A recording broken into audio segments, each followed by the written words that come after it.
शांति।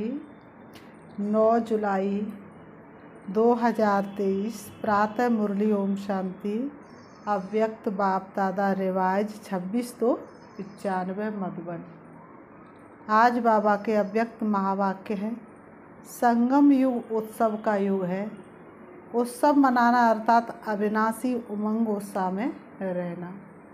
संगम युग उत्सव का युग है। उत्सव मनाना अर्थात अविनाशी उमंग उत्साह में रहना। आज त्रिदेव रचता त्रिमूर्ति शिव बाप अपने रूहानी डायमंड्स के साथ डायमंड जुबली व डायमंड जयंती मनाने आए हैं। इसी विचित्र जयंती को डायमंड जयंती कहते हो, क्योंकि बाप अवतरित होते ही कौड़ी समान आत्माओं को हीरे तुल्य बना ले।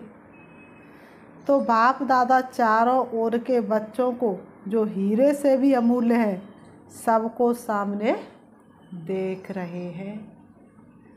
बाप दादा के आगे सिर्फ मधुबन की सभा नहीं है, लेकिन विश्व के चारों ओर के ब्राह्मण बच्चों की भी सभा है।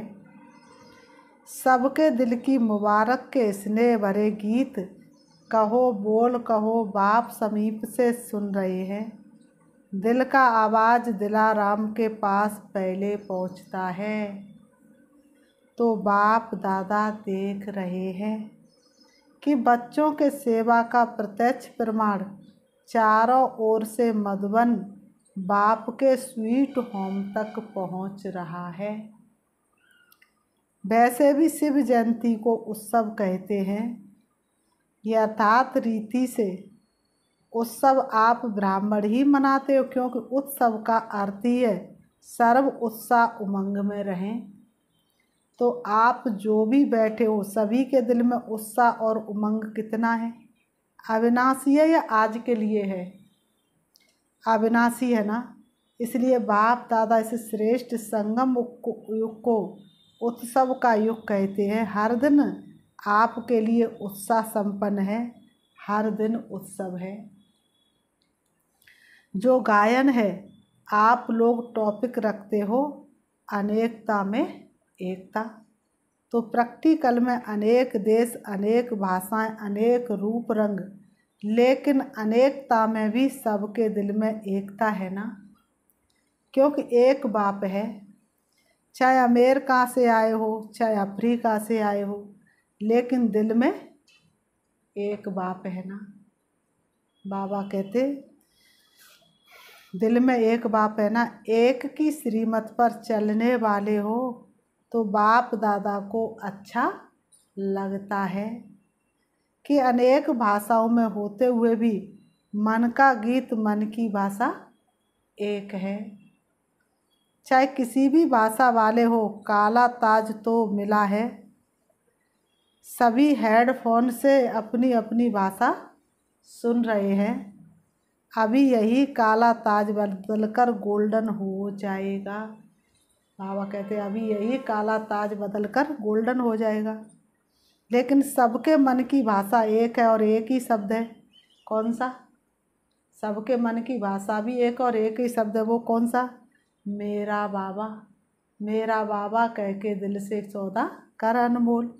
सभी भाषा वाले बोलो। बाबा कह रहे सभी भाषा वाले बोलो मेरा बाबा। हाँ, ये एक ही है तो अनेकता में एकता है ना। तो उत्साह में रहने वाले अर्थात सदा उत्सव मनाने वाली श्रेष्ठ आत्माएं हो। कभी भी उत्साह कम नहीं होना चाहिए। पहले भी सुनाया था, ब्राह्मण जीवन का सांस है। क्या है ब्राह्मण जीवन का श्वास? उमंग उत्साह। अगर सांस चला जाए तो जीवन सेकंड में ख़त्म हो जाएगी ना। तो ब्राह्मण जीवन का श्वास क्या है? उमंग और उत्साह। तो ब्राह्मण जीवन में यदि उमंग उत्साह का सांस नहीं तो ब्राह्मण जीवन नहीं। जो सदा उमंग उत्साह में होगा वो फलक से कहेगा कि ब्राह्मण है ही उमंग उत्साह के लिए। और जिसका उमंग उत्साह कम हो जाता है, उसके बोल ही बदल जाते हैं। वो कहेगा है तो सही, होना तो चाहिए, हो जाएगा, तो ये भाषा और उस भाषा में कितना अंतर है। बाबा कहते ये भाषा और उस भाषा में कितना अंतर है। उसके हर बोल में तो ज़रूर होगा, होना तो चाहिए।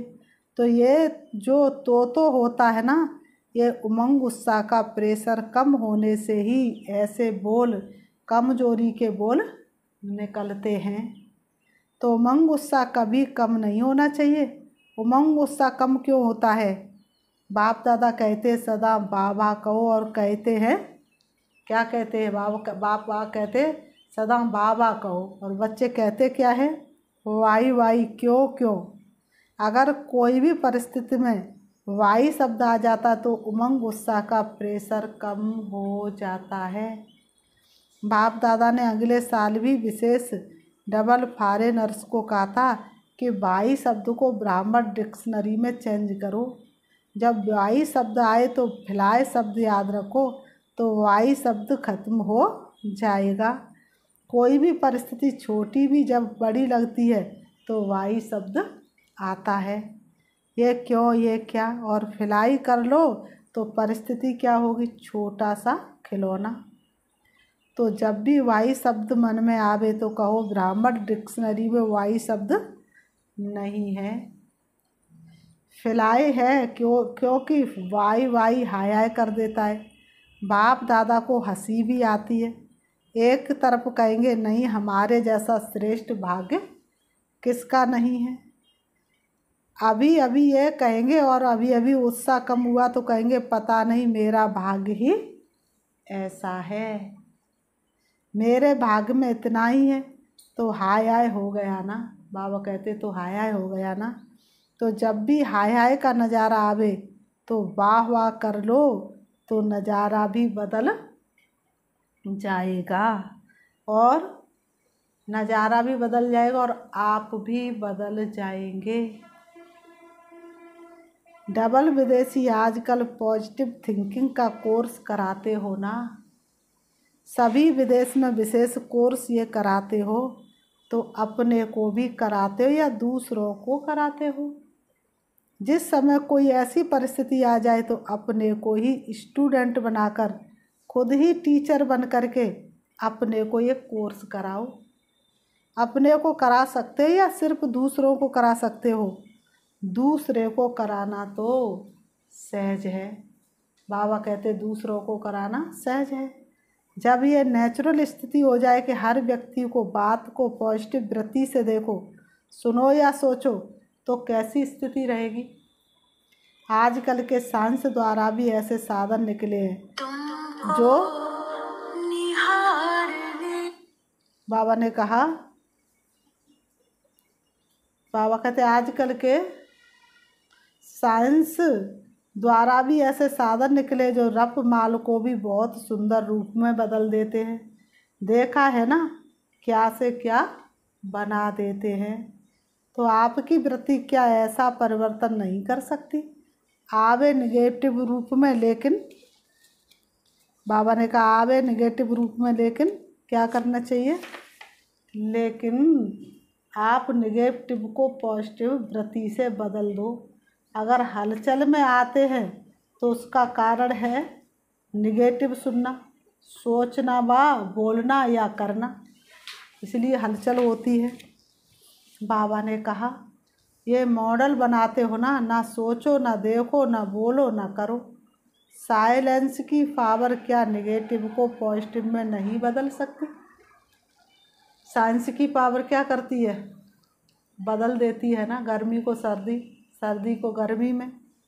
आपका मन और बुद्धि ऐसा बन जाए जो निगेटिव टच नहीं करे, सेकंड में परिवर्तन हो जाए, ऐसे तीव्र गति की अनुभूति कर सकते हो। मन और बुद्धि ऐसा तीव्र गति का यंत्र बन जाए, बन सकता है कि टाइम लगेगा, कि निगेटिव बात आएगी तो कहेंगे थोड़ा सोचने तो दो, देखें तो सही क्या है। क्विक स्पीड से परिवर्तन हो जाए, इसको कहा जाता ब्राह्मण जीवन का मज़ा, मौज। अगर जीना है तो मौज से जिए। सोच सोच कर जीना वो जीना नहीं है। आप लोग औरों को कहते हो कि राजयोग जीने की कला है, तो आप लोग राजयोगी जीवन वाले हो ना, कि कहने वाले हो? जब राजयोग जीने की कला है तो राजयोगियों की कला क्या है? यही है ना। तो उत्सव मनाना अर्थात मौज में रहना, मन भी मौज में, तन भी मौज में, संबंध संपर्क भी मौज में। मन भी मौज में, तन भी मौज में, और बाबा कहते संबंध संपर्क भी मौज में। बाबा ने कहा कई बच्चे कहते अपने रीति से तो ठीक रहते हैं, अपने मौज में रहते, लेकिन संबंध संपर्क में मौज रहे ये कभी कभी होती है। लेकिन संबंध संपर्क ही आपके स्थिति का पेपर है। यदि स्टूडेंट कहे वैसे तो मैं पास विद ऑनर हूँ, लेकिन पेपर के टाइम मार्क्स कम हो जाती है तो ऐसे को क्या कहेंगे? तो ऐसे तो नहीं होना, फुल पास होने वाले होना। बाप दादा ने सुनाया कि जो सदा बाप के पास रहते वो पास है, पास नहीं रहते तो पास नहीं है। तो सदा कहाँ रहते हो? दूर रहते हो, पास नहीं रहते हो। डबल विदेशियों को तो डबल पास होना चाहिए ना। बाबा पूछ रहे दूर रहते हो कि पास रहते हो? तो बाबा कहते डबल विदेशियों को तो डबल पास रहना है ना। अच्छा, तो डबल विदेशियों ने इस बारी हाई जंप लगाई थी, मधुबन में हाई जंप लगाकर पहुंच गए हैं। इस बार हर वर्ष से ज़्यादा संख्या में डबल विदेशी मधुबन में पहुंचे हुए हैं। अच्छा, डबल विदेशियों को भी कईयों को पटरानी बनने का चांस तो अच्छा मिला है। बाबा किसको कहते पटरानी? जिनको पट पर सोना पड़े और पट पर बैठना पड़े। पटरानी बनने में मज़ा है कि नहीं? आप लोगों की तो अटैची इतनी है जो उस पर ही सो सकते हैं, क्योंकि एक बड़ी लाते एक छोटी लाते, तो छोटी को तकिया बनाओ। बाबा ने कहा जगह बच जाएगी ना। अच्छा लगता है, बाप दादा सीन देखते हैं कैसे भारी भारी अटैचियाँ घसीट कर ला रहे हैं। अच्छी सीन लगती है ना।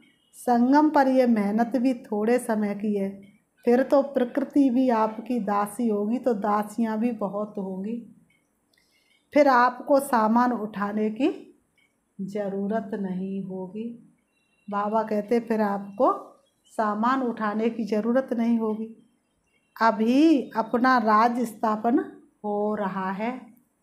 इस समय गुप्त वेश में हो, सेवाधारी हो, फिर राज्य अधिकारी बनेंगे। तो सेवाधारियों को तो सब प्रकार की सेवा करनी पड़ती है। जितनी अभी तन मन धन और संबंध संपर्क से सेवा करते हो उतना ही वहाँ सेवाधारी मिलेंगे।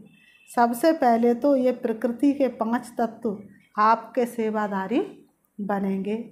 अपना राज्य भाग स्मृति में है ना, कितने बारी राज्य अधिकारी बने हैं, अनगिनत बार बने हैं और बनते ही रहेंगे। लेकिन राज्य अधिकारी से भी अब का सेवाधारी जीवन श्रेष्ठ है, क्योंकि अभी बाप और बच्चों का साथ है। चाहे किसी भी प्रकार की सेवा है, लेकिन सेवा का प्रत्यक्ष फल अभी मिलता है, क्योंकि अभी बाप और बच्चों का साथ है। बाबा कहते बाप का स्नेह सहयोग और बाप द्वारा मिले हुए खजाने प्रत्यक्ष फल के रूप में मिलते हैं। जब भी कोई विशेष सेवा करते हो और युक्ति युक्त सेवा करते तो कितनी खुशी होती है। बाबा कहते कोई भी सेवा युक्ति युक्त करते हो तो सफलता तो मिलनी है, तो फिर तुमको कितनी खुशी होती है। उस समय के चेहरे का फोटो निकालो तो कैसा होता है, कितना खुशनुमा चेहरा होता है। तो एक तरफ सेवा करते तो दूसरे तरफ प्रत्यक्ष फल आपके लिए सदा तैयार है ही। एक हाथ से सेवा करो, दूसरे हाथ से फल खाओ। ऐसे अनुभव होता है कि सेवा में बड़ी मेहनत है। सेवा में हलचल होती है या नहीं? बाबा कहते कभी कभी होती है। ये हलचल ही परिपक्व बनाती है, अनुभवी बनाती है। हलचल में इसलिए आते हो जो सिर्फ वर्तमान को देखते हो। बाबा ने कहा लेकिन वर्तमान में छिपा हुआ भविष्य जो है वो स्पष्ट नहीं दिखाई देता है, इसलिए हलचल में आ जाते हैं। कोई भी बड़े से बड़ी नाजुक परिस्थिति वास्तव में आगे के लिए बहुत बड़ा पाठ पढ़ाती है। परिस्थिति नहीं है, लेकिन वह आपका टीचर है। उस नज़र से देखो कि इस परिस्थिति में क्या पाठ पढ़ाया। उसको कहा जाता है नेगेटिव को पॉजिटिव में परिवर्तन करना। सिर्फ परिस्थिति को देखते हो तो घबरा जाते हो, और परिस्थिति माया द्वारा सदा नए नए रूप में आएगी।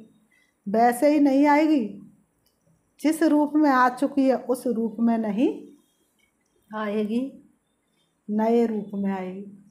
पहले जो पेपर आ चुका है उस रूप में नहीं आएगा, नए रूप में आएगी। तो उसमें घबरा जाते हो। ये तो नई बात है, ये तो होता नहीं है, ये तो होना नहीं चाहिए। लेकिन समझ लो कि माया अंत तक बहुरूपी बन बहुरूप दिखाएगी। माया को बहुरूपी बनना बहुत जल्दी और अच्छा लग आता है। जैसे आपकी स्थिति होगी वह वैसी परिस्थिति बना कर आएगी। आज मानो आप थोड़ा सा अलबेले जीवन में हो तो माया भी उसी अलबेली परिस्थिति के रूप में आएगी। आज मूड थोड़ी ऑफ है, जैसे होनी चाहिए वैसे नहीं है, तो मूड ऑफ की परिस्थिति के रूप में माया आएगी। फिर सोचते हैं कि पहले ही मैं सोच रही थी, फिर ये क्या हुआ। इसलिए माया को देखने के लिए, जानने के लिए त्रिकालदर्शी और त्रिनेत्री बनो। आगे पीछे सामने त्रिनेत्री बनो। क्या बनना है? त्रिनेत्री और त्रिकालदर्शी। माया के बाबा ने कहा एक रूप नहीं, अनेक रूप हैं। आप सभी त्रिनेत्री हो और त्रिकालदर्शी हो ना। डबल फॉरेनर्स त्रिकालदर्शी है। यस या नो सब बोलो, हाँ जी या ना जी। हाँ जी। अपनी भाषा से तो ये अच्छा बोलते हो, सब खुश हो। हाँ जी। इतने बड़े संगठन में मज़ा आ रहा है। हाँ जी। कोई ये तो नहीं सोच रहे कि अगले वर्ष भीड़ में नहीं आएंगे, थोड़ा पीछे आएंगे। संगठन का मज़ा भी प्यारा है। वैसे आना तो प्रोग्राम प्रमाणी ही, ज़्यादा नहीं आना, लेकिन आदत ऐसी होनी चाहिए जो सब में एडजस्ट कर सके। एडजस्ट करने की पावर सदा विजयी बना देती है। ब्रह्मा बाप को देखा तो बच्चों से बच्चा बनकर एडजस्ट हो जाता, बड़ों से बड़ा बनकर एडजस्ट हो जाता। चाहे बेगरी लाइफ, चाहे साधनों की लाइफ, दोनों में एडजस्ट होना और खुशी खुशी से होना, सोच कर नहीं। यहाँ दुखी तो नहीं होते हो, लेकिन खुशी के बजाय थोड़ा सोच में पड़ जाते हो। ने कहा यहाँ दुखी नहीं होते हो, लेकिन खुशी की वजह क्या होता है? थोड़ा सोच में पड़ जाते हो। ये क्या हुआ, कैसे हुआ? तो सोचने वाले को एडजस्ट होने के मज़े में कुछ समय लग जाता है। अपने को चेक करो कि कैसी भी परिस्थिति हो, चाहे अच्छी हो चाहे हिलाने वाली हो, लेकिन हर समय हर सरकमस्टेंस के अंदर अपने को एडजस्ट कर सकते हैं। डबल फॉरेनर्स को अकेलापन भी अच्छा लगता है और कंपेनियन भी बहुत अच्छे लगते हैं, लेकिन कंपनी में हो या अकेले हो, दोनों में एडजस्ट होना, ये है ब्राह्मण जीवन। ऐसे नहीं संगठन हो और माता भारी हो जाए, नहीं मुझे एकांत चाहिए, ये घमासान में नहीं, मुझे अकेला चाहिए। मन अकेला अर्थात बाहर मुक्ता से अंतर मुक्ता में चले जाओ तो अकेलापन है। कोई कहते हैं ना अकेला कमरा चाहिए, दो भी नहीं चाहिए। अकेला मिले तो भी मौज से सो जाओ, और 10 के बीच में भी सोना हो तो भी मौज से सो। फॉरेनर्स 10 के बीच में सो सकते हैं कि मुश्किल है? सो सकते हैं। हाँ जी। अच्छा, अभी अगले वर्ष 2020 को सुलाएंगे। देखो समय बदलता रहता है और बदलता रहेगा। दुनिया की हालतें नाजुक हो रही हैं और भी होगी, होनी ही है। अभी सिर्फ एक स्थान पर अलग अलग होती है, आखिर में सब तरफ इकट्ठी होगी। तो नाजुक समय तो आना ही है। समय नाजुक हो, लेकिन आपकी नेचर नाजुक नहीं हो। कईयों की नेचर बहुत नाजुक होती है ना, थोड़ा सा आवाज़ हुआ, थोड़ा सा कुछ हुआ तो डिस्टर्ब हो गए। इसको कहते हैं नाजुक स्थिति, नाजुक नेचर। तो नाजुक नेचर नहीं हो, जैसा समय वैसा अपने को एडजस्ट कर सको। ये अभ्यास आगे चलकर आपको बहुत काम में आएगा, क्योंकि हालत सदा एक जैसी नहीं रहनी है और फाइनल पेपर आपका नाजुक समय पर होना है। आराम के समय पर भी नहीं होना है, नाजुक समय पर होना है। तो बाबा ने कहा तो जितना अभी से अपने को एडजस्ट करने की शक्ति होगी तो नाजुक समय पर पास विद ऑनर हो सकेंगे। पेपर बहुत टाइम का नहीं है, पेपर तो बहुत थोड़े समय का है, लेकिन चारों ओर की नाजुक परिस्थितियां उनके बीच में पेपर देना है। इसलिए अपने को नेचर में भी शक्तिशाली बनाओ। क्या करें, मेरी नेचर ये है, मेरी आदत ही ऐसी है, ये नहीं, इसको नाजुक नेचर कहा जाता है। देखो बाप दादा ने स्थापना के आदि में सब अनुभव करा लिया। जब आदि हुई तो राजकुमार राजकुमारियों से भी ज़्यादा पालना साधन सब अनुभव कराया और आगे चलकर बेकरी लाइफ का भी पूरा अनुभव कराया। तो जिन्होंने दोनों अनुभव किया उनकी आदत बन गई। तो आप लोगों के आगे तो ऐसा समय आया नहीं है, लेकिन आना है। जहाँ भी रहते हो सभी हिलने हैं, सब आधार टूटने हैं। तो आप लोगों के आगे तो ऐसा समय बाबा ने कहा। तो ऐसे टाइम पर क्या चाहिए, एक ही बाप का आधार। आप लोग तो बहुत बहुत बहुत लकी हो जो आने का समय आपका सहज साधनों का है। सहज साधनों के साथ साथ आपका ब्राह्मण जन्म है, लेकिन साधन और साधना, साधनों को देखते साधना को नहीं भूल जाना, क्योंकि आखिर में साधना ही काम में आनी है। समझा?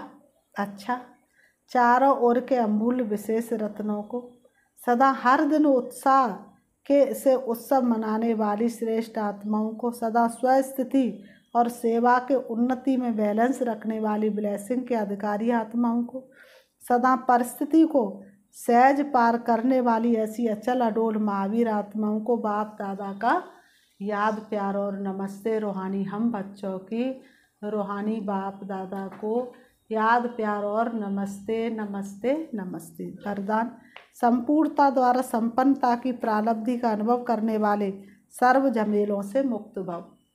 संपूर्णता द्वारा संपन्नता की प्रालब्धि का अनुभव करने वाले सर्व झमेलों से मुक्त भव। स्पष्टीकरण, संगम युग पर सागर गंगा से अलग नहीं, गंगा सागर से अलग नहीं।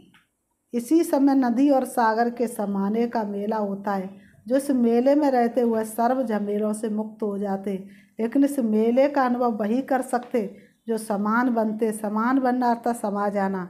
जो सदा स्नेह में समाये हुए हैं वह संपूर्णता और संपन्नता की प्रालब्धि का अनुभव करते हैं। उन्हें कोई भी अल्पकाल के प्रालब्धि की इच्छा नहीं रहती।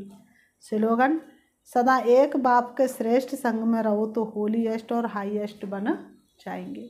सदा एक बाप के श्रेष्ठ संग में रहो तो होलीएस्ट और हाईएस्ट बन जाएंगे। अच्छा, ओम। अभी हम 5 मिनट शिव बाबा को याद करेंगे, देखेंगे अपने आप को। बाबा ने जैसा कि सुनाया स्लोगन में, बाबा ने कहा क्षमा करो और जाओ भूल। तो अपने आप को देखना है, दोनों ब्रह्म के बीच ब्रकुटी में विराजमान। मैं एक चमकती हुई ज्योति हूँ, सितारे की तरह हूँ। परम धाम मुझे आत्मा का अपना निजी धाम है, जहाँ की मैं आत्मा रहवासी थी। सृष्टि रंगमंच पर मैंने बहुत सुंदर दुनिया से पाठ बजाना शुरू किया। पाठ बजाते बजाते मैं आत्मा पतित बन गई, कलाहीन हो गई। 84 जन्मों में मेरे अनेक आत्माओं के साथ हिसाब किताब जुड़े। किसी ने मुझे दुख दिया, किसी को मैंने दुख दिया। अब 84 जन्मों की आत्माओं को मैं अपने सामने इमर्ज कर रही हूँ। सारी आत्मा मेरे सामने सरी सहित हैं। मैं अनुभव कर रही हूँ। जिन्हों को मैंने दुख दिया, परेशान किया, सभी से मैं क्षमा मांग रही हूँ। मुझे क्षमा कर दो, माफ़ कर दो। मैंने तुमको दुख दिया। मुझे अनुभव हो रहा है सभी ने मुझे माफ़ कर दिया और मुझे बहुत हल्कापन महसूस हो रहा है। मेरे सिर से बोझा उतर गया, ये मुझे महसूसता आ रही है। अब उन आत्माओं को मैं इमर्ज करती हूँ शरीर के सहित जिन्होंने मुझे दुख दिया था, मैं जिनको माफ़ नहीं कर पा रही थी। उनका दुख मुझे अंदर ही अंदर खा रहा था। अब मैंने उनको क्षमा कर दिया। उन्हें भी हल्कापन महसूस हो रहा है। मैं हर आत्मा को क्षमा दे रही हूँ, हर आत्मा को क्षमा कर रही हूँ। इस जन्म के भी विक्रम याद करो, इस जन्म के भी मनुष्यों को याद करो। हमें याद है जिन्हों को हमने दुख दिया, वो सब मेरे सामने हैं। सबको मैं माफ़ कर रही हूँ। कुछ भी हो जाए, आज से कोई भी तुम्हारी गलती को मैं चित्त पर नहीं रखूँगी। जिन्हों को मैंने दुख दिया वो भी मेरे सामने इस जन्म के, उनसे मैं क्षमा याचना मांग रही हूँ और मुझे अनुभव हो रहा है उन्होंने मुझे माफ़ कर दिया। इस संसार में सभी जितने भी परिवार हैं वो मेरे परिवार हैं। सभी मेरे सगे संबंधी हैं, सभी मेरे भाई हैं और मैं एक एक्टर हूँ जो इस शरीर के साथ एक्टिंग कर रही हूँ। ओम शांति।